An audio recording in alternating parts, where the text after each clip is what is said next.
Je m'appelle Maxence Marchand, j'ai 32 ans. Je suis écrivain, musicien, libraire et puis depuis peu étudiant en philosophie et en lettres anglaises. Je tenais à commencer par ces 4 éléments parce qu'ils sont très importants dans mon parcours. Écrivain, j'ai toujours voulu faire ça. Musicien, pour moi, c'est la création à plusieurs, donc pour compenser cette activité solitaire qu'est l'écriture. Et puis libraire et philosophie, en fait, c'est là que j'ai rencontré tous les auteurs qui m'ont énormément nourri. J'ai commencé par des auteurs de la Beat Generation américains avant de revenir vers des Français, Pierre Michon, Pierre Bertignou, Pascal Quignard, des gens qui m'ont vraiment poussé à travailler ma langue. Et du coup, mes 2 premiers ouvrages étaient des livres qui réfléchissaient beaucoup à l'acte d'écrire lui-même en même temps qu'il se développait. Et pour ce 3e livre, La Timidité des cimes, j'avais envie de revenir à un certain plaisir de lecture. Peut-être je voulais retrouver quelque chose de l'enfance et cette simplicité de juste raconter une histoire qui prendrait le lecteur et lâcher un peu ce contexte métatextuel de réflexion sur la littérature.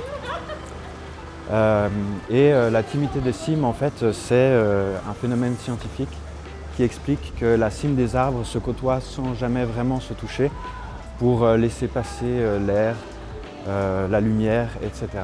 Et c'est un peu ce qui se passe dans le livre qui se déroule en fait dans un contexte dystopique où 2 personnages vont se côtoyer dans un parc sans réellement communier l'un et l'autre, ou plutôt en communiant d'une façon qui se passe des mots.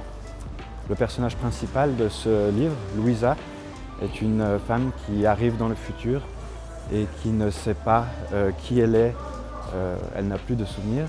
Et l'autre personnage principal, c'est la personne qui représente les passeurs. C'est des gens qui font passer des gens du passé vers le futur et il est en procès pour avoir fait voyager des gens. Au cours de la journée, sans vraiment savoir pourquoi, elle s'était mentalement mise à s'adresser à lui. Une foule de mots incomplets, flous, affluaient et l'interpellaient comme des regards passant par la fenêtre d'un train et la fixant à 100 km/h. Tous ces mots, ces sons et ces images, ces choses, se parlaient entre eux. Quelle réalité avaient ces dialogues intérieurs qui n'avaient réellement de début ni de fin, dont toutes les répliques étaient écrites de la même main et qui pourtant semblaient présentes dans sa tête dans toute leur totalité et leur altérité. Si on lui ordonnait tout à coup d'ouvrir la bouche et de parler, de faire passer dans ses cordes vocales la dernière phrase qui avait été lue dans sa tête, et à condition que cela lui soit possible de simplement réciter cela, cette phrase aurait-elle encore un sens à l'extérieur de ses pensées, dans sa gorge, sa bouche, dans l'air? Ou est-ce que cela sortirait d'elle comme dans une autre langue, une langue venue d'un autre monde, d'une réalité aux couleurs inconnues?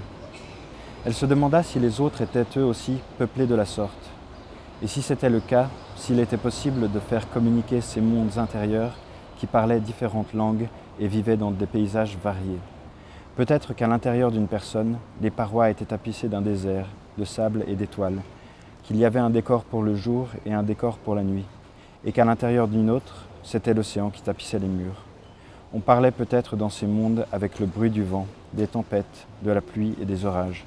Il y avait des forêts tropicales et des étendues d'eau, des fleuves qui s'écoulent et des bruits de sabots.